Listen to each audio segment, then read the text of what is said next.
En 1931, más del 40% de la superficie agrícola de la provincia de Jaén estaba ocupada por olivar, un cultivo que ya era el primero en número de hectáreas por delante del cereal y a gran distancia del viñedo.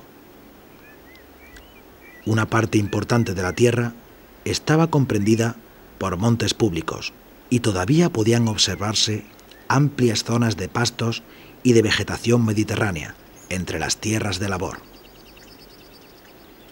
Una imagen de nuestros campos que poco se parece a la realidad actual. Va al campo y no sientes como antes. Iba al campo en los arroyos, oías cantar los pájaros, daba alegría, daba alegría. Si es que tú has desaparecido, es una pena. ¿Qué están haciendo? Al campo y no va un pájaro, ni lagartos, ni bichas, ni de nada existe ya. Los tobillas y perdices y de todo eso había montones. Porque entonces, como no se echaba veneno ni nada, pues los animales se criaban ahí en bandera, un cortijo que le dicen bandera. Ahí eso era una vergüenza ya de los pájaros que había. Entonces había un chaparral ahí mismo en Peralta, que le dicen todo eso, Peralta, Casabaja y todo eso. Ahí había bastantes chaparros. Y ahora lo que hay es mucha oliva, que han dejado la tierra de calma, como le decían antes, pues que no.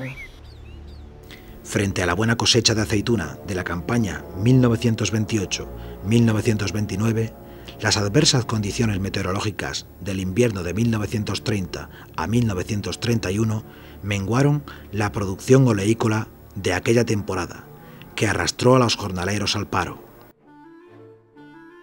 Entre diciembre de 1930 y febrero de 1931, el partido judicial de Úbeda contaba con más de la mitad de la población activa agraria en situación de desempleo, lo que provocó una violenta manifestación de obreros agrícolas en la Torrenueva, que fue disuelta por la intervención de la Guardia Civil, efectuando numerosas detenciones.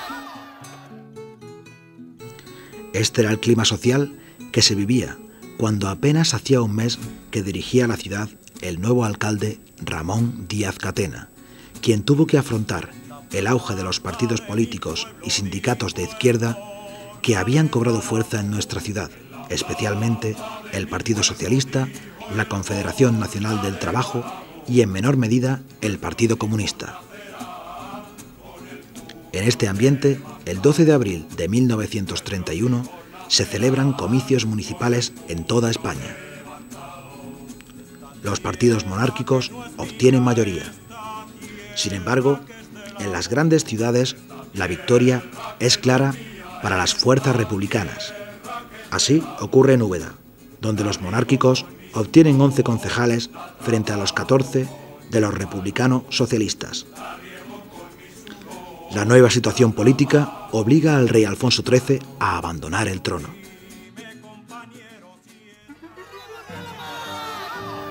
El 14 de abril, las noticias son confusas en Úbeda, hasta que llega la tarde y comienzan a verse grupos de gente gritando «Vivas a la República» y enarbolando la bandera tricolor. A las 6 de la tarde se organiza una manifestación que recorre las principales calles de la ciudad. La manifestación salió en la conmemoración de la entrada de la República, saldría del ayuntamiento y subió por la calle Montera. Entonces ahí giró toda la manifestación en la corredera, abarrotada. La corredera abarrotada.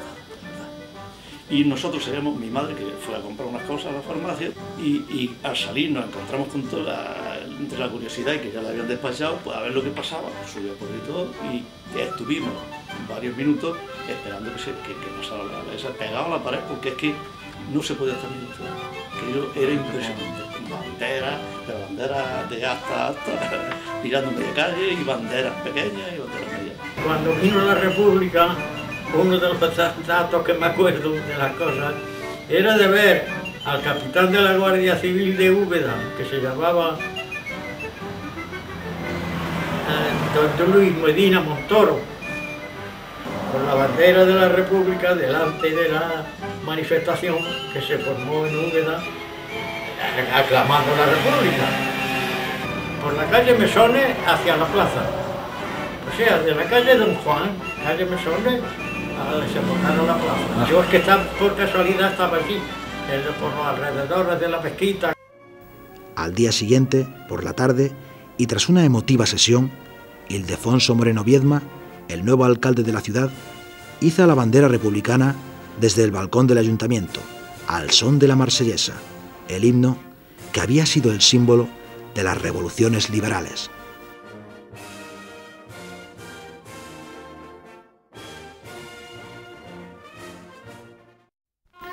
Una de las primeras medidas que tomó la nueva corporación municipal fue la de instar a la familia Saro a que desmontara la estatua que se había erigido al general en el Paseo del Mercado. El monumento, obra del escultor Jacinto Higueras, apenas llevaba un año instalada en ese lugar. Se comienza a cambiar la nomenclatura de las calles de la ciudad, de los edificios públicos y de todo aquello que huela a monarquía o dictadura. También hubo lugar para la creación de obras públicas como la construcción de los saltos eléctricos de Doña Aldonza y Pedro Marín en 1932. Otra decisión de la corporación fue la de construir un mercado de abastos, una idea que hacía años que venía rondando la cabeza de nuestros políticos y que finalmente se ubicaría en el Paseo de la Coronada. Hasta entonces, la venta se realizaba en las calles principales de la ciudad. Y la carnicería estaba más abajo de la inspección. Antes está la inspección de policía, ahí, esa acera que hay ahí, que hace un montón, ahí estaban los carniceros, que eran familia casi todos de mi madre. Salvador Madrid, lo habrá oído comentar, a Manolo Madrid. Y el pescado mojaba, donde está la farmacia, ahí estaba el pescado. Era Viedma, Barra. Donde está el Banco Español de Crédito, ahí se ponían los lecheros con las cántaras y ahí iban a Tarragona. Ahí estaba en el portalillo el repeso, que iban con la báscula a pesar lo que estaba en la plaza. En los veranos se podía saber que llegaba, que te voy a decir, llegaba casi al teatro principal, a la plaza de la Isa también. Subía por la calle ancha y bajaba, ¿sabes?, más hacia la cava. Hasta la esquina que llegaban los corvos de la uva, los baloncillos y todas esas cosas. Se podía eso, ¿sabes?, de Hortelano, de ahí de Jimena, de Arbanché, de Baeza, de Canena, de Arbu.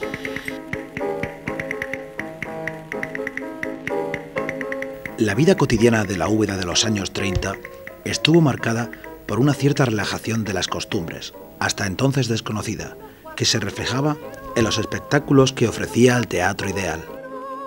Eran unas compañías que venían a las 12 de la noche adelante. Eran unas compañías muy pornográficas y claro, iba la gente mayor, porque no podía ir los menores. Y me acuerdo una anécdota que se subían a la General y debajo de la General había como un barco. Y entonces pues vino una compañía que era la Cerrillo, le decían, la Cerrillo. Y vino Codeso, era muy gracioso. Echaron los nabos de Fray Alay. No, los nabos de Fray Alay y eso de Fray Julián, una revista muy porno. Y los agentes de la General, cuando vinieron aquellas escenas tan violentas, pues, se lanzaron desde el parco ese, se lanzaron al principal que estaba allá y bajaron al patio, que se pusieron en la visera del escenario allí como... Úbeda contaba además con otros cines y teatros como el Principal o el Cine Sindical en la Calle Nueva. Alfonso Dueñas comenzó como encargado en el Cine Sindical. Empecé donde hoy está ubicada la Hacienda, la Hacienda. Entrando a la izquierda, ahí estaba el cine del Salón, con su butaca, en fin, su escenario, y se echaron buenas películas mudas, allí se echó el Hombre León, cuando empezó el Fantasma de la Ópera, y ahí daban unos espectáculos maravillosos. Luego en el verano, pues sacaban allí, en la terraza sacaban un piano y los hermanos catafarcos, y ellos se ponían allí tocando también para llamar la atención. El carnaval seguía celebrándose con gran animación en los teatros, cafés y casinos de la ciudad, pero sobre todo en el Real, la principal calle de esparcimiento de la población. La diversión de la gente joven era bajar al Real, subir al Real, ¿sabes? Y mi suegro traía por vagones los papelillos y las serpentinas para venderle a toda la provincia. Y nos tirábamos serpentinas de un balcón a otro. El Real, que a donde personas se paseaban más que en ningún sitio, se quedaba de papelillo, se quedaba así, una cuarta papelillo. Y luego a la noche había baile de máscara en la corredera. En lo que hoy es el Banco Hispano, y entonces pues allí daban unos bailes que duraban hasta la mañana, hasta la madrugada. Gente que se vestía y se tapaban las caras, y a Dios que no me conoce, y a Dios que no me conoce, y las comparsas aquellas que salían, que era una maravilla. Salían las comparsas y al terminar la pies de la copa, salía uno de las comparsas pidiendo con el sombrero. Hoy no critican a nadie, pero entonces la criticaban mucho. La calle Real, que paradójicamente seguía denominándose así, fue durante muchos años la arteria comercial de la ciudad, donde toda una generación de ovetenses vivió su actividad. Entre ellos, María Martos. Ahí nos basaba nada más que el paseo, abajo y arriba. Es donde tenía el paseo la gente joven, el Real, ¿sabes? Y estaba de comercio. Y había una columna en la misma puerta de la imprenta, la Loma, una columna para que no circulaban los coches, que no circularan, ¿sabes? Y ahí estaba el mejor comercio en el Real, ¿sabes? Estábamos la imprenta La Loma. Después, más abajo, María la Paz, platería. Martino, los Martinos.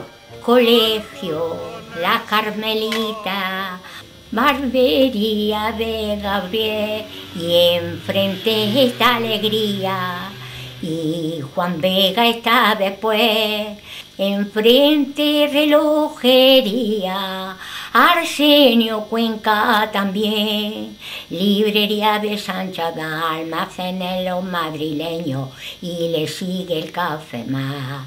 Y en casa del Endine ya no se puede entrar porque los comerciantes no saben despachar. Lendine y Pineda cortan trajes muy bien, y si le falta tela, Lozano está después. Juguetes de billar, tejido van después, y un buen amigo mío, Luisito Dueña es. Si quiere tomar cerveza, Torrela sirve muy bien, y también está Manzanero, la Mequita va después. Si quieres comprarte un sombrero, Requena está también. No hay porteros ni vecinos, adentro toque de amor. También el deporte tuvo su espacio en la Úbeda de los años 30.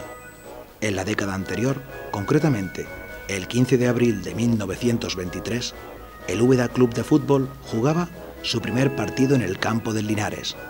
Uno de los jugadores que disputó aquel encuentro, años más tarde formaría parte del Iberia Sport Club. Su nombre era Micó. Yo fui jugador de fútbol desde que tenía 14 o 15 años hasta cerca de casarme. Y jugaba en el Iberia, que por eso cuando entró la República, como el Iberia era un equipo de los proletarios, digamos, y la Unión era otro equipo de los señoritos, pues cuando entró la República, como había ganado la República, pues la gente decía, ¡ha ganado Iberia, ha ganado Iberia! Que querían decir que habían ganado los pobres. Yo jugaba de medio izquierda, entonces había 3 medios, 5 delanteros, 2 defensas y un y un portero, claro. A lo largo de la década, otros deportes como el boxeo se hicieron eco en nuestra ciudad, gracias a los combates que se celebraban en la Plaza de Toros. La Plaza de Toros invitaban un tablado de boxeo y la silla alrededor, ¿no? Y me acuerdo que siempre ponía la propaganda, fulano tal, el tigre de Orcera, el tigre de Linares, lo que fuera. Y luego ya el estelar era siempre un boxeador bueno, pero generalmente ya pasado. No en pleno apogeo, si no, no se hubiera costeado, ¿no? 1931 finalizará con la aprobación de la Constitución. La nueva Carta Magna garantizaba la separación entre Iglesia y Estado, y así quedaba recogido en su artículo 26 al no permitirse a los municipios favorecer ni auxiliar económicamente a las iglesias, asociaciones e instituciones religiosas. El 27 de febrero de 1932, el nuevo alcalde, don Baltasar López Ruiz, comunica a los presidentes de las cofradías de Semana Santa la retirada de todas las ayudas que venían disfrutando. Ante esta situación, las hermandades deciden no salir en la Semana Santa de ese año, debido a problemas económicos. Sin embargo, sería el miedo al anticlericalismo que se respiraba la verdadera causa de aquella decisión.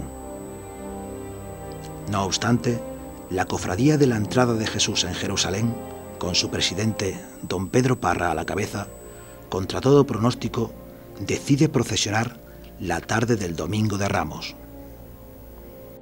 Aquella iniciativa anima a otras hermandades como la Columna, Jesús Nazareno, la Expiración, Angustias, Soledad y Santo Sepulcro, eso sí, a cara descubierta para evitar la impunidad de posibles alborotadores. Solo la humildad y la caída mantuvieron su postura de no desfilar aquel año. Las procesiones no registraron incidentes, aunque la valentía o el atrevimiento del presidente Pedro Parra pudo costarle caro, ya que un artefacto explotó en su casa sin que se registraran daños personales. Siguiendo la misma tónica del laicismo, el ayuntamiento solicita a los Padres del Corazón de María que desalojen el antiguo Convento de la Trinidad para albergar en sus dependencias unas escuelas nacionales. Mientras se daban los primeros pasos para la fundación de la Unión Feminista de Úbeda, cuyo centro de reunión sería el Paseo de la Explanada, el ayuntamiento reclama medidas para solucionar el problema del paro. Entre otras, la reanudación de las interminables obras del ferrocarril Baeza-Utiel, la construcción del Canal de la Loma y la ejecución del proyecto de reforma agraria que había prometido el gobierno de Manuel Azaña.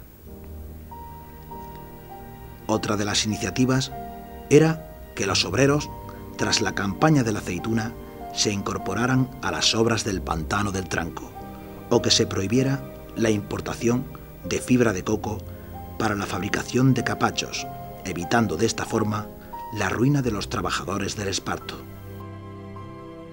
A pesar de todas las iniciativas, la pobreza seguía siendo un hecho y a finales de año se volvían a escuchar voces que reclamaban trabajo. Una de las instituciones que de alguna forma paliaban esta desfavorable situación era la cantina escolar de don Sebastián Hurtado, ubicada en el Hospital de Santiago y donde cientos de niños disfrutaban del comedor escolar. Uno de aquellos niños fue Bartolomé Barba Millán. Además he ido yo allí a comer. Serían las mesas las monjas. Porque de cada escuela nombraba y decían 10 chiquillos. Y de cada clase, porque en las escuelas esas nacionales, las clases tenían 3 maestros y 3 maestras. ¿Sabes? Si eras pobre, pues nombraban 10 chiquillos de cada escuela. Y daban muy bien de comer. Pero bien, los cocidos y los potajes que pagué. Allí en el hospital, conforme entras, mano izquierda, el salón que había grande, ahí era la cantina, la que las mentaba. A lo largo del llamado bienio republicano socialista, salen a la luz nuevos periódicos de información local, como El Popular, El Elector, el semanario satírico La Brocha, La Lucha, El Republicano y el semanero independiente Vida Nueva. Precisamente, este rotativo se hacía eco de una importante noticia: el fracaso de una intentona revolucionaria el 29 de mayo de 1932. Siguiendo las palabras del periódico, los revolucionarios pretendían atentar contra el alcalde, el capitán de la Guardia Civil y el juez de instrucción, entre otros actos de sabotaje. Estos acontecimientos no eran otra cosa que el reflejo de la tensión social que se vivía en toda España y que tendría su episodio más dramático con los sucesos de la localidad gaditana de Casas Viejas, en enero de 1933, cuando un alzamiento anarquista fue duramente reprimido por las fuerzas del orden público, provocando una grave crisis en el gabinete de Manuel Azaña. Mientras en Alemania Adolf Hitler llega al poder, en Úbeda, un 14 de febrero de 1933, nos deja para siempre el compositor don Victoriano García Alonso, artífice de muchos de los himnos que acompañan a las cofradías de Semana Santa y que ese año no se oirán por las calles de la ciudad, al no celebrarse los tradicionales desfiles que coinciden con la conmemoración del segundo aniversario de la proclamación de la República. La Segunda República trajo el voto femenino, que llegaría con las elecciones de noviembre de ese año. Poco antes, y en plena campaña electoral, se celebra un multitudinario mitin del líder derechista José María Gil Robles en la Plaza de Toros de Úbeda. Hubo aquí un veterinario, Peregrina, don Manuel Peregrina se llamaba. Peregrina estaba allí y le dijo, y el desastre de Anual, porque estaba hablando de las grandezas de la guerra de África y la conquista y tal, y cómo se pondrían a alborotar un grupo de extrema derecha, que siempre existió, que se tiraron a don Manuel, que le decimos Peregrina, y le sacaron la camisa sin quitarle la chaqueta. La chaqueta también deja rápido, la camisa entera se la arrancaron. Y empezaron a tortazos con los reventadores y le entró tal pánico a los reventadores, no sé por qué, pues yo no estaba delante, yo estaba en la calle, y de pronto vimos pasar gente corriendo y entre otros al veterinario. Y al veterinario, no sé por qué, a lo mejor iban por él a darle leña, ¿no? Por ese veterinario. Se le iba cayendo, se cayó un zapato, me acuerdo, y luego otro zapato, y luego se quitó para correr más la chaqueta y se le cayó el chaleco, el sombrero, que entonces llevaba el sombrero, y siempre se contó esa anécdota. Las elecciones de noviembre de 1933 finalmente fueron ganadas por la Confederación de Derechas Autónomas, CEDA, que se propuso desmantelar las medidas de la legislatura anterior.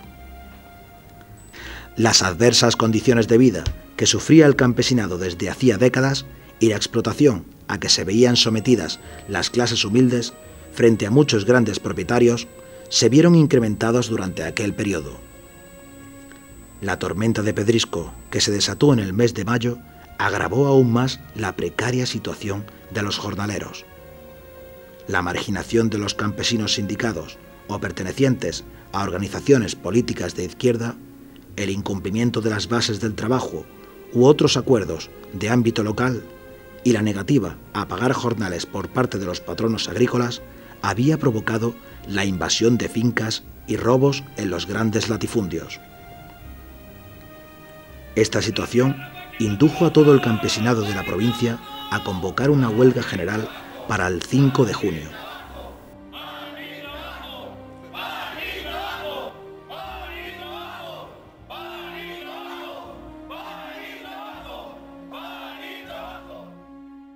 El día antes se procedió a la detención de algunos miembros de organizaciones de izquierda, entre los que se encontraba el concejal socialista Lorenzo Juan Ruiz. Y por aquello fue la primera encerrona que le dieron. Estuvo dos días aquí, en la preventiva, y 10 en Jaén. Estuvo 12 días en la cárcel por primera vez. A raíz de eso, de la huelga que hubo un muerto en el camino de Granada. Los disturbios se prolongaron durante 8 días. Estos acontecimientos coinciden con la Revolución de Octubre que se desata en Asturias y Cataluña. Lorenzo Juan Ruiz vuelve a ser encarcelado. Cuando el capitán Pelayo cita a mi padre a la inspección de policía, subió enseguida, se lavó las manos, pero con la misma blusa y la misma ropa del campo, así que acaso se puso una alpargata más nueva, más limpia, porque si no hubiera tenido que subir con la barca, y que allí estaba la inspección de policía, el calabozo lo citó, o lo metió, que si sabía que qué podía decirle del movimiento obrero campesino en Andalucía y aquí en la zona sobre todo, respecto al movimiento de Asturias, y si había solidaridad, que si había algo, quizás si hubiera habido algo, no lo había, de verdad, porque estaba todo tan machacado que era imposible. El 18 de octubre de 1934 se destituye el alcalde don Baltasar López Ruiz. Ocupará el sillón de la alcaldía don José Muñoz Redondo. Aquel año revuelto sería también noticia la apertura de la iglesia de Santa María, cerrada por obras, la inauguración del Gran Hotel en la calle Nueva o la conmemoración del 7º centenario de la conquista de la ciudad por Fernando III el Santo. 1935 fue el año en que se inauguró un busto a don Alfredo Cazabán en el Paseo del Mercado. También quedó inaugurada la flamante Plaza de Abastos. Pero también sería el año en que saldrían las procesiones de Semana Santa por última vez antes de la década siguiente. Semana Santa antes de la guerra, una birria, que por un lado estuvo más que los quemaran a los santos, pero si no los queman, tenemos una Semana Santa que hubiera sido una birria, a no ser, hombre, que lo hubieran